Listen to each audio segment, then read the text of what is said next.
Hello, welcome to social spy channel again. Rani here. Social spy channel में आप सबका एक बार फिर से स्वागत करती हूँ। आज मैं आपको एक ऐसी लड़की की सच्ची घटना दिखाने जा रही हूँ जिससे हम सब अवगत हैं, जो आए दिन हमारे आसपास घटती रहती है, पर हम कभी भी उस पर फोकस नहीं करते, बल्कि जानबूझकर उसे नज़रअंदाज कर देते हैं। तो आइए, इसे देखने से पहले अगर आपने हमारे चैनल को सब्सक्राइब नहीं किया है तो ज़रूर से ज़रूर सब्सक्राइब कर लें और बेल आइकन क्लिक करना ना भूलें, ताकि चैनल पे जब कभी भी कोई न्यू अपडेट्स आए आप हमसे सबसे पहले जुड़ पाएँ। साथ के साथ हमारे वीडियोस पे आप लाइक्स और कमेंट्स भी ज़रूर करें और कमेंट्स में अपना ओपिनियन भी लिखें और लिंक दूसरों से शेयर करें, क्योंकि हमें लोगों को जगाना है, वो भी झकझोर कर। तो जैसा कि मैं कह रही थी कि ये एक लड़की की सच्ची घटना है। मैं अपने सोशल वर्क के लिए तैयारी कर रही थी कहीं जाने के लिए कि अचानक से मुझे एक फ़ोन आता है और एक लड़की कहती है कि मैम, हमारी फ्रेंड के साथ कुछ अजीबोगरीब सी बात हो गई है और वो बहुत डरी हुई है, सहमी हुई है। हुआ यूँ था कि वो लड़की रोज़ अपने स्कूल जाती थी और स्कूल के रास्ते में अक्सर उसे कोई ना कोई लड़का परेशान करता था, उसे छेड़ता था। तो वो बहुत डर जाती थी, क्योंकि लड़कियों को हमारे समाज में, हमारे घर में हर समय ये कहा जाता है कि तुम लड़की हो, वो लड़का है और उसका तो कोई बात नहीं, तुम्हें ये समझना चाहिए, तुम अब उस रास्ते मत जाओ, किसी और रास्ते जाओ। क्यों? वो किसी और रास्ते क्यों जाए? और जब वो दूसरे रास्ते जाती है तो वहाँ भी वही समस्या जब खड़ी हो जाती है या उससे भी खराब समस्या खड़ी हो जाती है, तो फिर से हम कह देते हैं कि तुम घर में ही रहो, इस टाइम पे मत जाओ, स्कूल मत जाओ, खेलने मत जाओ, ये मत करो, वो मत करो। तो लड़की को हम एहसास दिला देते हैं धीरे धीरे कि तुम लड़की हो और लड़के से अलग हो, और वो भी ये मानने लग जाती है कि मैं लड़की हूँ तो मैं कुछ कर नहीं सकती।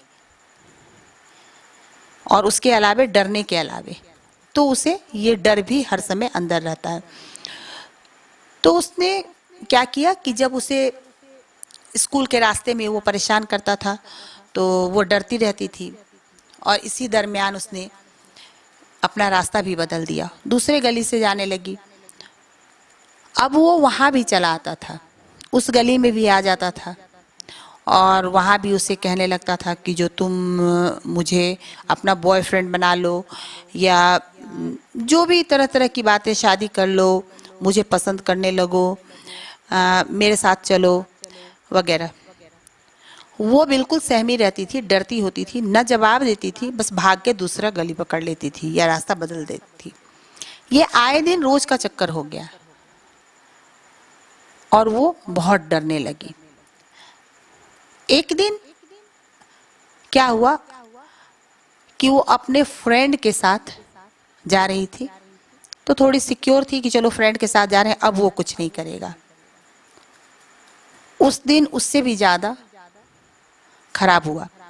वो उसे बिल्कुल पकड़ लिया, रास्ता बंद कर लिया और बोला, उसके फ्रेंड के सामने ही उसे बदतमीजी करने लगा, बेहुदगी करने लगा और कहने लगा कि मुझे फ्रेंड बना लो, मैं तुम्हारा बॉयफ्रेंड बनना चाहता हूँ, ये वो जो भी। दूसरी लड़की जो थी उसे वो बोलती रही, मुझे बचाओ, मुझे बचाओ, मुझे बचाओ, बार बार कहती रही। और उसकी फ्रेंड भी सहमी हुई थी, क्योंकि उसे भी तो यही सिखाया गया है ना बचपन से कि तुम लड़की हो, तुम डर के रहो, और लड़के को हौवा बना दिया गया है।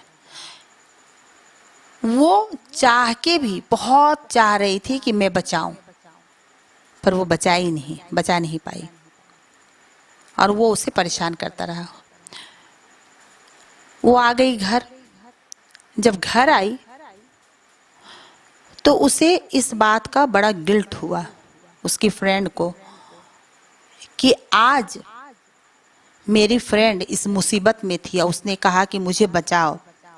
मैं बचा नहीं सकती थी, कोशिश तो कर सकती थी, पर मैं कितनी डर गई थी कि मैं वहां से भाग के आ गई और बचाना तो दूर, कोशिश भी नहीं किया। ये एक 10th की लड़की की कहानी है और 10th की लड़की के दिमाग में ये आया। आप सभी को मेरा नमस्कार। मेरा नाम सोनू। मैं आज आप सभी को एक लड़की की कहानी बताने जा रही हूँ कि कैसे लड़के लड़कियों पर अत्याचार करते हैं। मैं और मेरी फ्रेंड किसी काम से घर से बाहर गए थे। हम जिस काम के लिए घर से बाहर गए थे वो काम हमारा हो चुका था।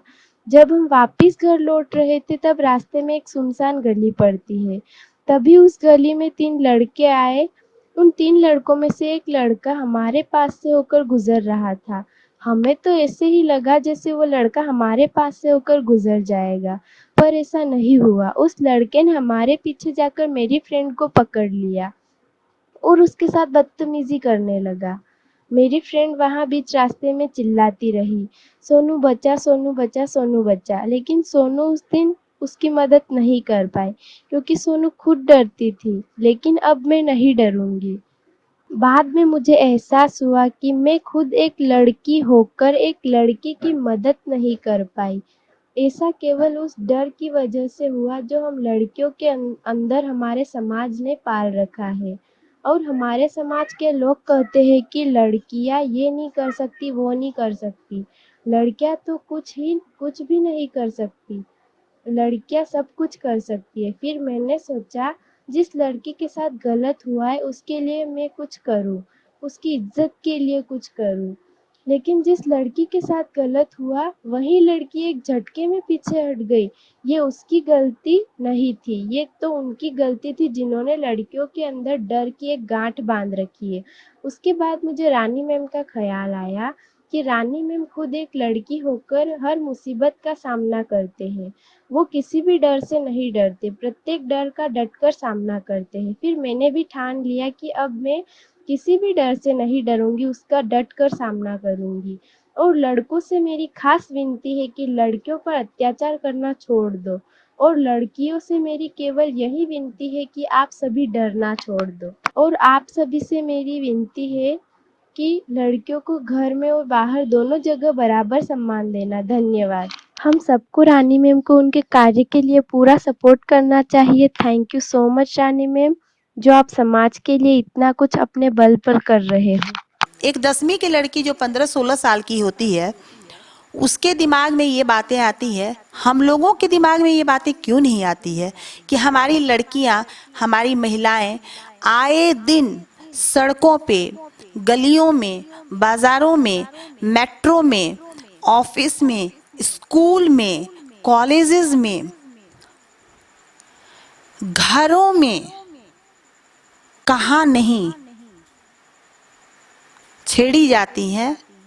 और छेड़ी जाने की बात तो छोड़ें, रेप की जाती है। पर हम बड़े आराम से उसे एक्सेप्ट कर लेते हैं और ये कहते हैं कि कोई बात नहीं, तुम लड़की हो ना, तो तुम बोलोगी या कोई एक्शन लोगी या हम लोग एक्शन लेंगे तो उस पर तुम्हारी ही इज्जत जाएगी। क्यों भाई? हर समय ये ब्रेन वॉश करते रहते हैं कि तुम लड़की हो, और लड़के को कहते रहते हैं तुम लड़का हो। हम लड़के को भी नहीं बखसते हैं। जब लड़के को चोट लग जाती है, किसी बॉय को जब चोट लगती है, मैंने अक्सर देखा है, और वो रोने लगता है, तो उसे हम लोग क्या कहते हैं? ये देखो लड़कियों की तरह रोने लगा।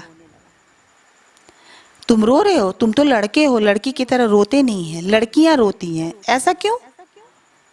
जिस बच्चे को या जिस लड़के को चोट लगा है, क्या उसका दर्द किसी लड़की के चोट लगने के दर्द से कम है?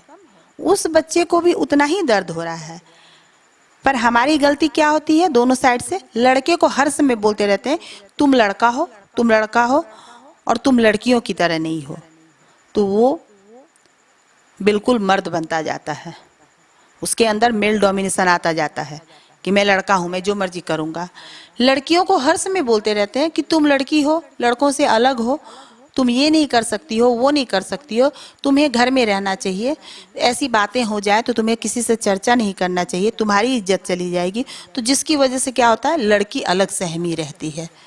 वो अपने तकलीफ को, अपने दर्द को, अपनी घटनाओं को किसी से बांट तक नहीं पाती है।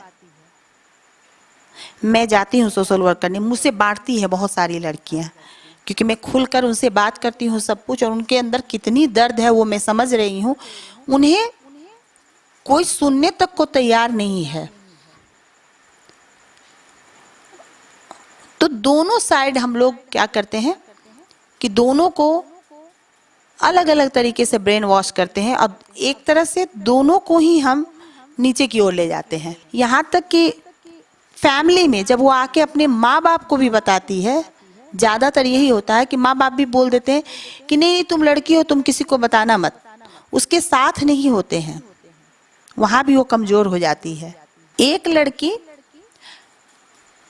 जब ससुराल जाती है और वो दहेज के लिए या किसी भी चीज़ के लिए, किसी भी पॉइंट पे अगर वो वापस टूट के अपने ससुराल वालों से या पति से मायके आती है, तो उसे क्या बोला जाता है कि नहीं तुम्हारी तो डोली गई थी और वहाँ से अर्थी आनी चाहिए। इसका मतलब जिस दिन आपने उसकी शादी करा, उसी दिन आपने सोच लिया कि इसकी अर्थी अब हमारे यहाँ से गई, तो हमने इसे दफना दिया और हमारी रिस्पॉन्सिबिलिटी खत्म। जहाँ पे वो अपना घर समझ के जाती है या उसे बता के भेजा जाता है कि वही तुम्हारा अपना घर है और वही तुम्हारा संसार है, उस संसार में उसे अलग अलग तरीके से परेशानियों का सामना करना पड़ता है। और कभी ऐसा संजोग बना कि वो दहेज देने में सक्षम नहीं है, तो उसे आग के हवाले भी कर दिया जाता है। छोटी सी बच्ची जन्म लेती है, उसके लिए हम दहेज जुगाड़ना शुरू कर देते हैं कि ये बड़ी होगी तो इसकी शादी करेंगे, पर एक बार भी हमारे दिमाग में नहीं आता है कि इसके लिए पैसा जुगाएं और इसे पढ़ा लिखा के अफसर बिटिया बनाएं। सपने में ना एक राजकुमार आएगा और तुमको लेके जाएगा। वो भी वहां से शुरू हो जाती है सपना देखने कि सपने में राजकुमार आएगा और हमें लेके चला जाएगा और हम राजकुमार के साथ राजकुमारी बन के रहेंगे। उसके दिमाग में भी ये नहीं आता है कि हमें पढ़ाई करना है और हमें कलेक्टर बनना है, हमें जज बनना है या हमें कुछ भी करना है। बस उसका भी मोटो हो जाता है कि हम पढ़ाई लिखाई अच्छी तरह से करेंगे तो हमें एक अच्छा लड़का मिलेगा राजकुमार की तरह और हम चले जाएंगे। एक बात बताएं, एक तो हर माँ बाप का ये हक ही नहीं बनता है कि वो अपने बेटी को ये कहे कि सपने में राजकुमार आएगा ले जाएगा। क्या जरूरी है कि हर लड़की को राजकुमार ही मिले?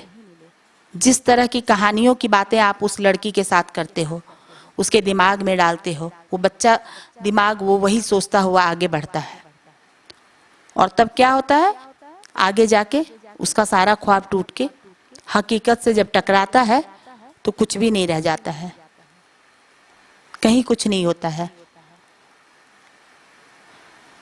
तो इस लड़की के साथ ऐसी घटना हुई और जब इसको ये एहसास हुआ कि मैंने गलती किया, गिल्ट हुआ कि मैं अपनी फ्रेंड का मदद नहीं कर पाई, मुझसे बात की, मुझसे उसने शेयर किया और उसके बाद उसने कोशिश की कि पंपलेट बनाया जाए, फ्लायर बनाया जाए और लोगों को जगाया जाए। और जब ये आगे बढ़ी तो सबसे पहले जिस लड़की के साथ घटना हुई थी वो पीछे हट गई।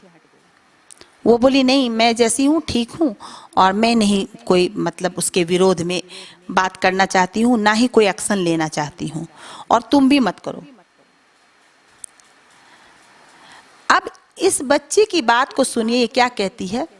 ये भी कह रही है कि ये उस लड़की की गलती नहीं है कि वो पीछे हट गई, अपने कदम उसने पीछे कर लिए।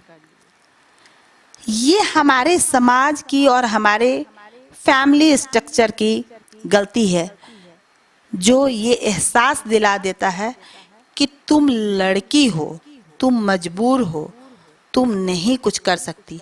यहाँ तक कि क्या करते हैं समाज में कोई एक लड़का जाता है और किसी लड़की को प्रपोज करता है कि मैं तुमको पसंद करता हूँ, तुम भी मुझे पसंद करो, या मुझसे शादी कर लो, या मुझसे प्यार करो।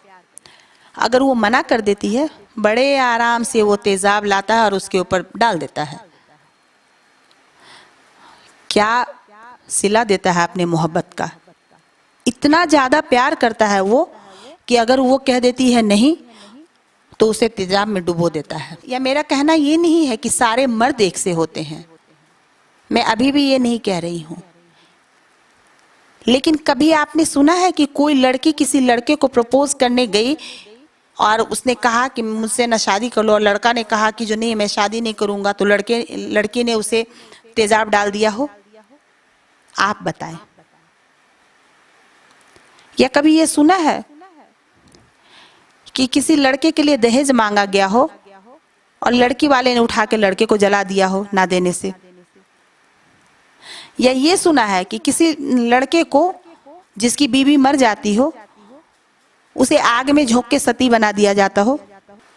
और कभी आपने ये भी सुना है कि कोई लड़का अगर विधुर हो जाता है तो उसे सफेद कपड़ा पहनने के लिए कहा जाता है, या वृंदावन की गलियों में जाके छोड़ाया जाता है कि यहाँ पे भजन कीर्तन करेगा और अपना जीवन गुजारेगा? तो फिर ऐसा भेदभाव क्यों? इसमें ना तो लड़की की गलती है ना लड़के की गलती है, इसमें सिर्फ और सिर्फ हमारी और समाज की गलती है। हमने बनाया ही है स्ट्रक्चर वैसा, हमने लड़के का भी ब्रेन उसी तरह से वॉश किया है कि तुम्हें इस तरह से लड़की को ट्रीट करना है और तुम लड़कियों की तरह नहीं हो। लड़कियों को भी उसी तरह से ब्रेन वॉश किया है कि तुम लड़की हो, पराई धन हो, तुम्हें वहां जाके ऐसे करना है, तुम्हारा ये घर नहीं है, तुम कभी वहां जाती हो तो मर भी जाना तो हमें मत बताना, और आना भी तो अर्थी में ही आना। जिसकी वजह से कई एक लड़कियां बहुत सारी अपनी बातें मायके वाले को बताती नहीं है और सुसाइड कर लेती हैं। अपने लड़के को कहा है कि जो तुम्हारी जब शादी हो जाए और अपनी पत्नी से ना पटे तो तुम्हारी अर्थी आनी चाहिए हमारे यहाँ। अगर आप लड़की को कहते हैं तो लड़के को भी तो कहिए।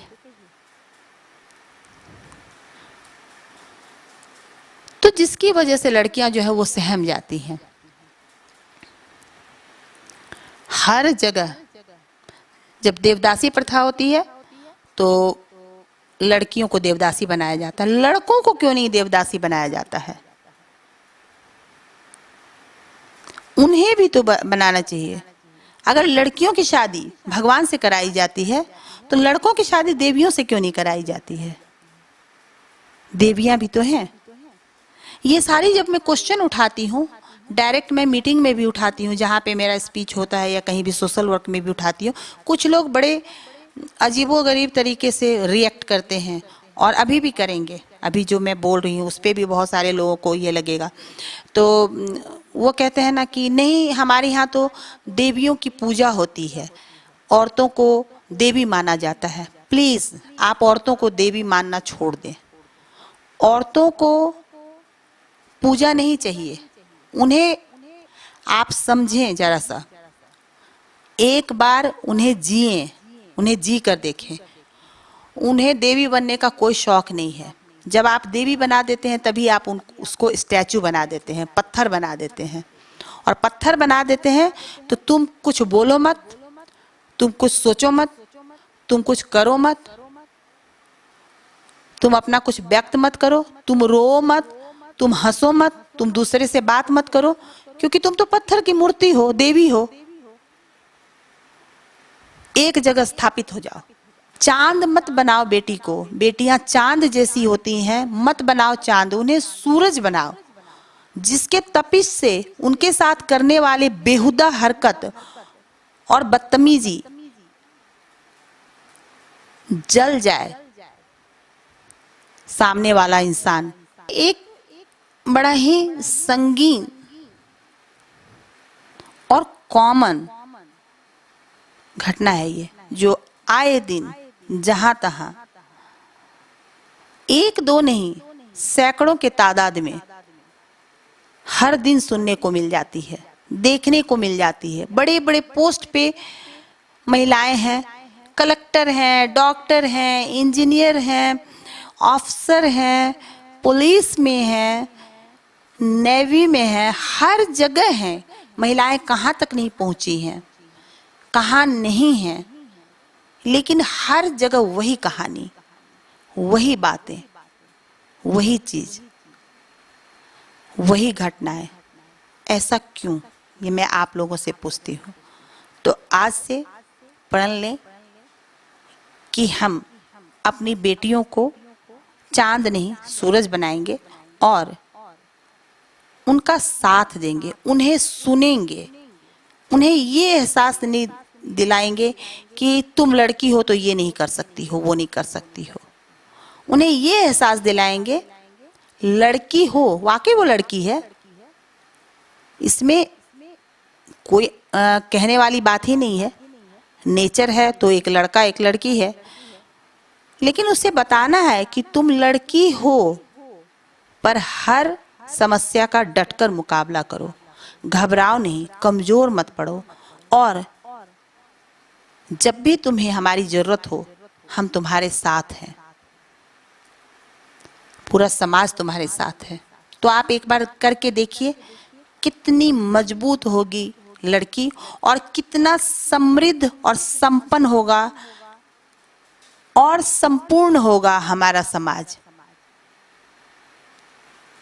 तो अगर हमें एक समृद्ध, संपन्न और संपूर्ण समाज बनानी है तो लड़कियों को भी बराबर का दर्जा देना होगा, और बराबर का दर्जा ही देना चाहिए।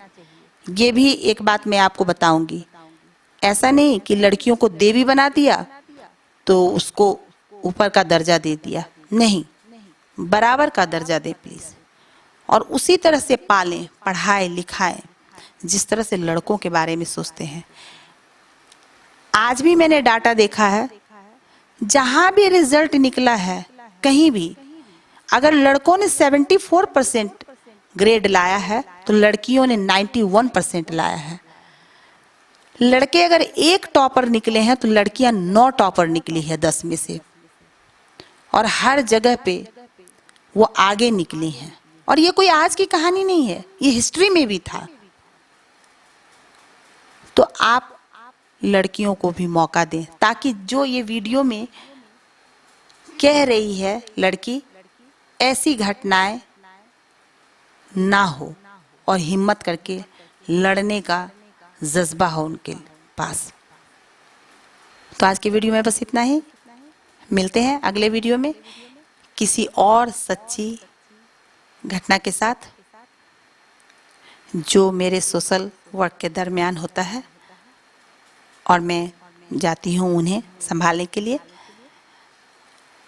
अगर आपको भी कोई सच्ची घटना या समाज में हो रहे कुछ प्रॉब्लम्स, समस्या, या खुद के साथ हुई कोई आप बीती बतानी हो तो हमें वीडियो बना के आप भेज सकते हैं, ऑडियो बना के भी भेज सकते हैं। आप चाहें तो अपना नाम ना बोलें, अपना चेहरा ना दिखाएं।